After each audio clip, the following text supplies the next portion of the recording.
Enggak jelas. Nikmat. Salah. Oh, hikmat. Rohani juga. Betul. Tapi bukan itu. Betul itu hikmat. Karena hal yang baru. Ayo coba satu lagi seorang. Tersembunyi. Hampir betul. Tapi kurang tepat.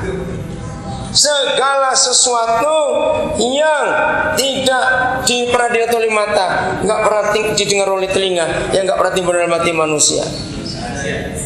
Rahasia, betul, hampir sama dengan tersembunyi tadi. Ada apa? Mimpi, betul, jawab mimpi. Betul, hampir betul lagi. Apa? Mustahil, rohani juga ini mustahil. Oke, jawabannya yang umum. Surat khayalan hampir sama dengan mimpi. Hebat. Oke.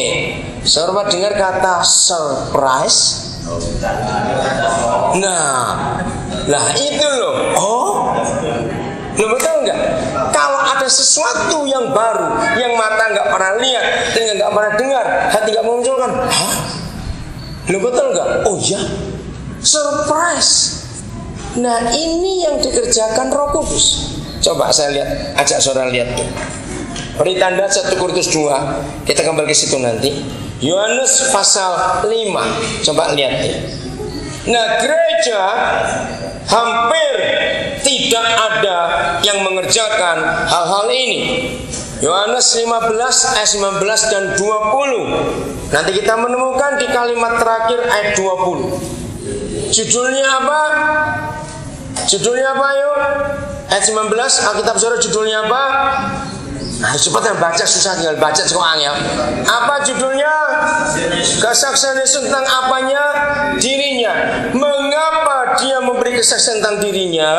Karena di ayat-ayat sebelumnya ada hal yang mengejutkan orang-orang Yahudi. Karena apa? Ada orang lumpuh. Berapa tahun? Berapa tahun lumpuhnya? 38 tahun. Jadi dia tunggu di kolam Bethesda sekian puluh tahun, tidak terjadi apa-apa. Karena tiap kali airnya goyang, dia kelambatan masuk, habis lumpuh. Nah ketika Yesus menyembuhkan, surprise. Tapi, nah ini dia. Hal ini terjadi sampai hari ini. Yang ribut adalah tokoh-tokoh gereja. Orang-orang Yahudi, orang-orang apa marah. Lihat ayat 18. Sebab itu orang-orang Yahudi lebih berusaha lagi untuk apa? Ayo untuk apa? Baca baik-baik. Membunuhnya. Coba bayangkan, nolong orang kok malah mau dibunuh. Jawabannya kenapa? Karena mereka lengket di doktrin Musa. Hari Sabat tidak boleh buat mujizat. Dan kamu melanggar ini.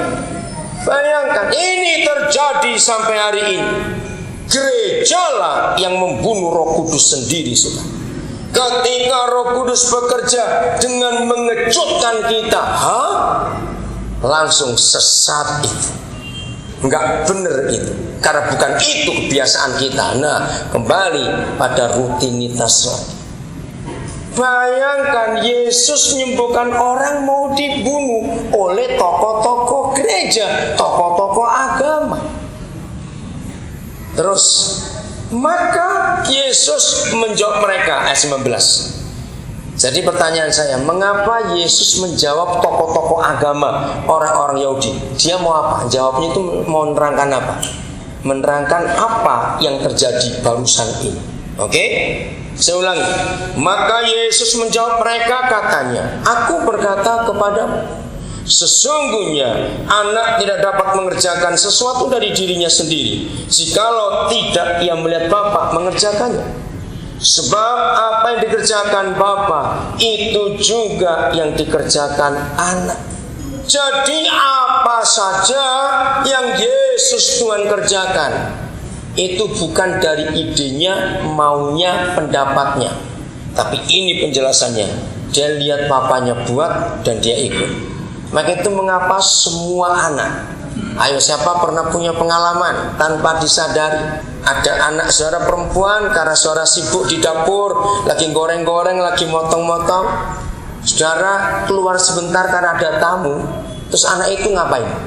Nah, ikut-ikut otak-atik gorengan itu motong-motong. Anak itu ngikut, anak itu niru. Siapa yang pernah teledor suatu hari, bapak-bapak lagi kerja, belum beresin, tiba-tiba dipanggil sesuatu, anak itu ngikuti. Kalau itu anak laki, saudara. Nah, seperti itu gereja harus melakukan apa saja yang dikerjakan.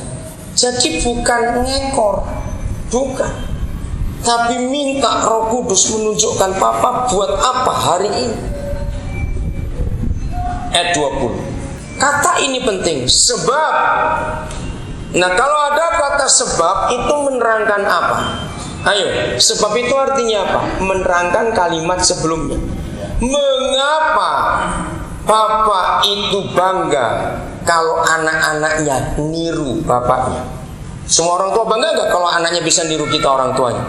Bangga sekali. Sebab, jawabannya ini, sebab Papa bagaimana? Mengasihi anak. Maka itu mengapa cucu-cucu nggak boleh ikut opa dan oma? Rusak itu nanti. Sebab opa oma cenderung memanjakan. Apalagi kalau cucu lakinya mirip engkongnya, senengnya luar biasa. Gaya jalannya itu bisa nirukan suara engkongnya. Itu engkong akan merusak cucu itu betul-betul. Maka itu hati-hati, jangan titipkan anak kepada opa dan oma. Awas, bisa rusak itu nanti anak. Karena begitu anak bisa nirukan, senang. Nah, sore kita melihat ini. Sebab Bapa di surga mengasihi Yesus anaknya, maka itu ia menunjukkan kepadanya berapa hal. Baca, berapa hal yang ditujukan Bapa kepada anak? Segala sesuatu yang dikerjakannya sendiri. Sama lagi pertanyaannya, kalau toh setiap hari ada 1000 hal baru, dan besok 1000 hal baru lagi, lusa 1000 hal baru lagi, maka sampai 50 tahun pun kita ngerjakan itu, setiap hari 1000, tetap yang disebut segala sesuatu belum habis untuk kita lakukan. Kalau kita tahu kebenaran ini, sehebat ini, dan kekayaan Roh Kudus, bukan duit loh saudara. Kalau saya bicara kekayaan bukan uang. Kekayaan apa? Kekayaan cara, metode. Betul? Boleh kata itu? Maka itu apapun yang Roh Kudus buat tidak akan pernah terulang lagi untuk kedua kali dengan metode yang sama. Tidak mungkin. Karena segala sesuatu itu enggak habis-habis. Saya ulangi, sebab Bapa mengasihi anak dan Bapa menunjukkan kepada anak segala sesuatu yang dikerjakannya sendiri. Saya ganti, sebab Bapa di surga mengasihi gereja. Buat Bapa di surga, gereja ini anaknya atau bukan?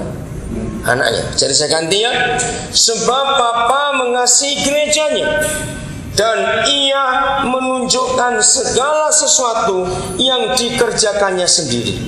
Maksudnya supaya gereja bagaimana? Loh ayo, supaya gereja bagaimana? Ngikuti, niru. Bahkan, nah ini yang seringkali saya kagum. Saya menemukan ayat ini banyak seperti ini di beberapa bagian. Coba kita renungkan. Kalau sudah disebut segala sesuatu dan kita pun tahu itu gak akan bisa habis, loh, mengapa kok ada kata bahkan? Berarti masih ada lagi nggak di luar segala sesuatu? Ini yang luar biasa.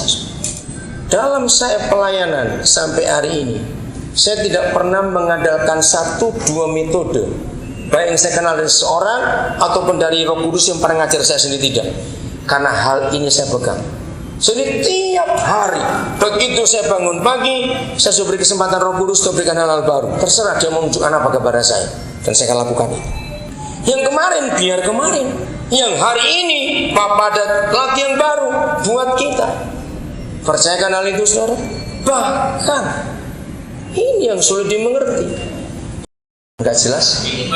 Nikmat salah.